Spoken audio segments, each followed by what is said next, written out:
Everyone, thanks for joining us on the media briefing this afternoon.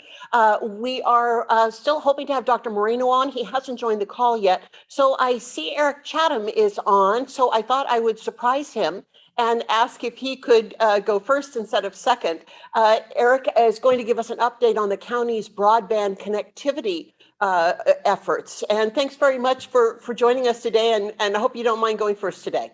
No problem at all. Thank you for having me. I'm Eric Chatham. I'm the Director of IT. At yesterday's Board of Supervisor meeting, I gave a status update addressing a referral for addressing the digital divide and broadband in Monterey County. I covered 4 areas, and I'll go through each of those areas right now. So the first area is that we've began and created and established a regional broadband task force. This task force is different community members and organizations that have come together so that we can align our broadband needs and requirements, as well as start developing a strategic plan for the County of Monterey, so that we have one plan that fits, that shows everybody's needs on it versus a bunch of individual needs, so that as we go chase funding, that the government, with all the infrastructure bills that are passed at the state and federal level, that we'll have a plan in place so that we can go ahead and try to grab some of those dollars. There are a lot of diverse needs around the county, as you heard if you were at the board meeting. We have areas that have no broadband. We have coverage issues in areas that have extreme geographic diversity with mountains and canyons. And so we're going to continue to run that broadband task force as we move forward with the different projects that are there. The second item that we covered was a Broadband RFP that was released by the county. We released that in September of this year. We had a Q&A with all of the pre-bid meeting in October, and then we've received our responses that were all due in November. We received 5 responses from different vendors that are looking at using those funds. There was $1.935 million in Arpa funding that was provided to us to look at doing broadband deployment throughout the county. We are in the process of reviewing those responses at this point in time, and then we expect to select a contractor or contractors to start beginning some of the work, and we'll be announcing that after we go through our formal process of reviewing the RFPs. The third item that we covered is that we joined the Golden State Connect Authority, JPA.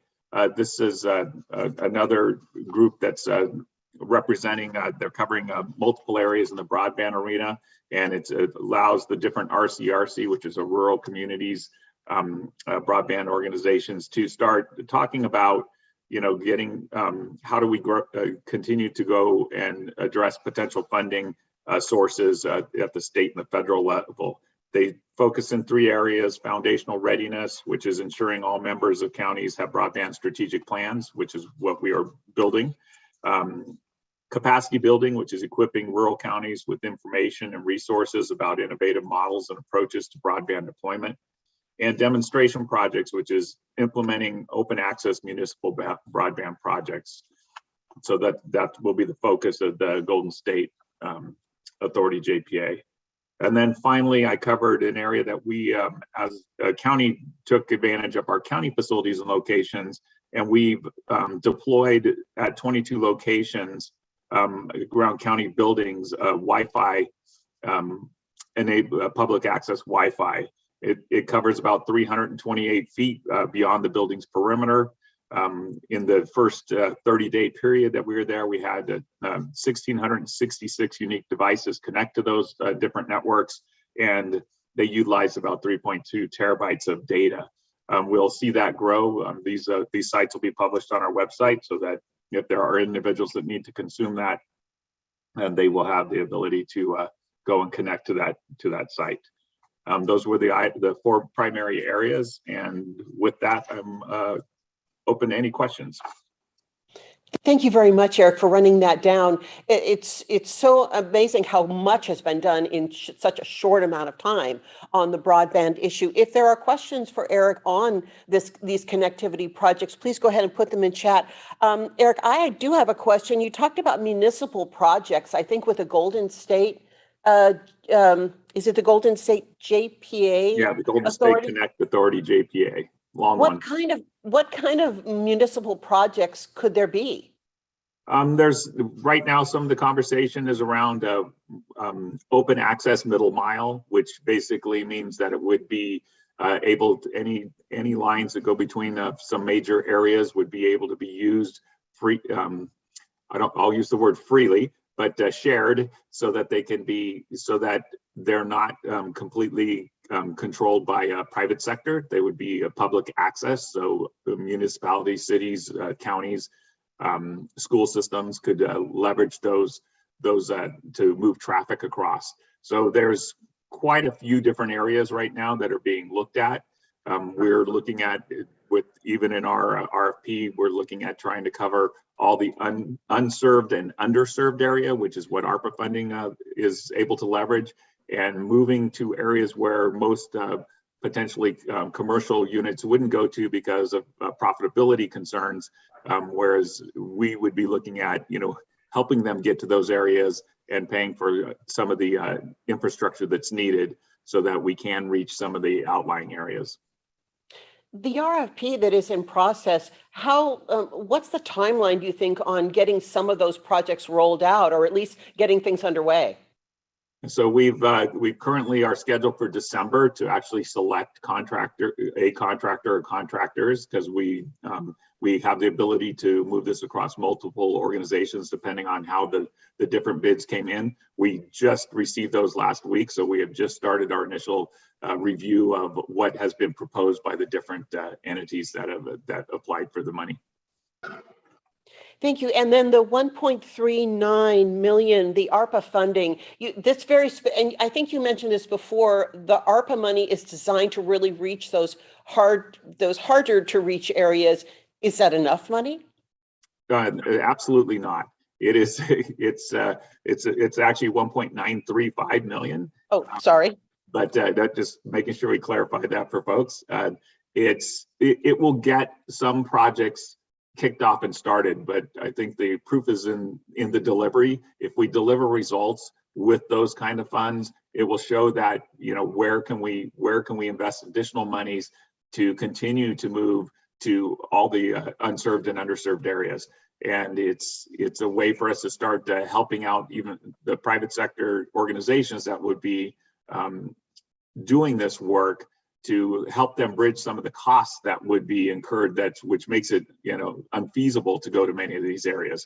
So we'll continue to, there's billions of dollars that have been set aside at the state and federal levels. So we're continually watching that and looking at where those dollars will come through and how we can participate in leveraging any of that in the County of Monterey. Thanks very much, Eric. I don't have any other questions in chat. I may have hit everybody's questions myself. Thanks very much for giving us an update, and hopefully we'll see you back next month at the board with news on the RFP. Yep, absolutely. Thanks for having me. Thank you. And now I see Dr. Moreno has been able to join the call, and he is here with us today. Good afternoon, Dr. Moreno. Good afternoon, ma'am.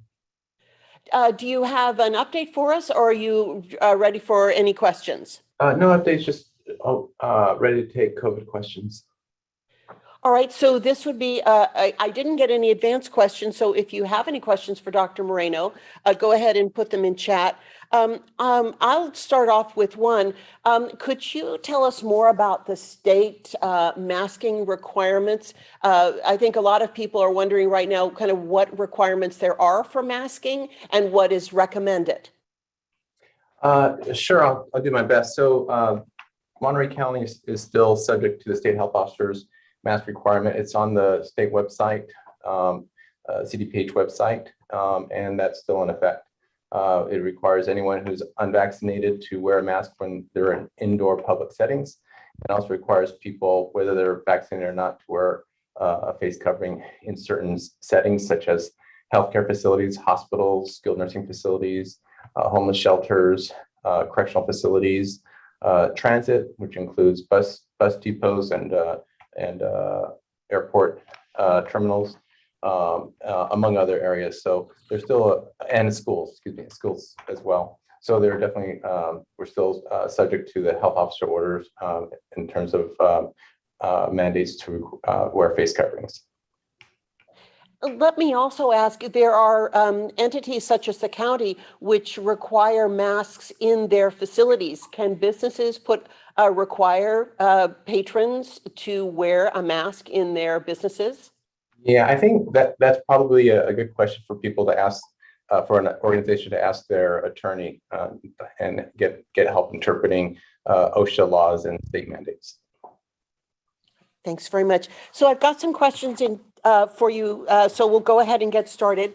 Dr. Moreno, how is COVID trending in Monterey County right now? So here locally, we're tracking primarily the positivity rate and the case rate, and those are currently for the last few weeks they've been fairly stable. We do see them go up and down slightly, and as of Monday, our case rate I believe was 6.5, so that's slightly up. But our hospital, we're again, a lot of these measures we take are to protect our healthcare system, so it's there when we need it. And hospitals have been reporting anywhere from probably 15 to 25 patients in the hospitals countywide with COVID. So I would say that our hospital status in terms of the number of patients with COVID in the hospital is stable at this time. Thank you. Next question, are the unvaccinated still the vast majority of new cases? Yeah, we still see in Monterey County and statewide that most of the cases are among unvaccinated individuals. Thank you. Next question, in rescinding their mask requirement, the Board of Supervisors said it would use local data reporting instead of CDC data, or it's actually looking to do that. Does current county data place Monterey County in a substantial level of community transmission? Actually, with regards to the board decision yesterday, we'll most likely need to get further direction from the health director, Elsa Jimenez, and the CAL on what type of local information the board may be interested in using. And that is true, but could you speak to whether our current county data places Monterey County in a substantial level of community transmission? Yeah, our data isn't used that way, Maya. We don't have metrics here in Monterey County, so the only metrics that are available are the CDC metrics, and they have their own formulas for calculating positivity and rate and case rates. All right, thank you very much. Next question, are we expecting a COVID surge during the winter?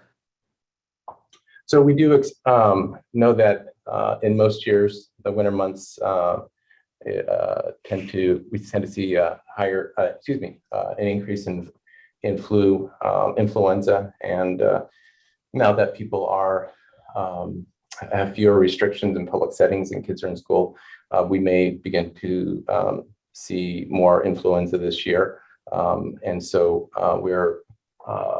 we will be monitoring any data that's available to see if there are increases in influenza. We'll also be, of course, continue to do what we're doing now, which is to monitor the COVID rates and the hospitalization rates due to COVID, and encourage people to continue to wear face coverings when they're indoor settings or public settings, and continue to take measures to protect themselves, but primarily continue to encourage people to get vaccinated for COVID and get vaccinated against influenza. Thank you.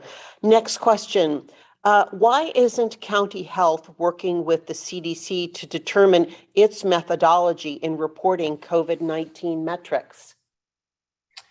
We have had some conversations with CDC representatives to understand how they're formulating the case rates and the positivity rates, but at this time, they've not provided any formulas that they're using.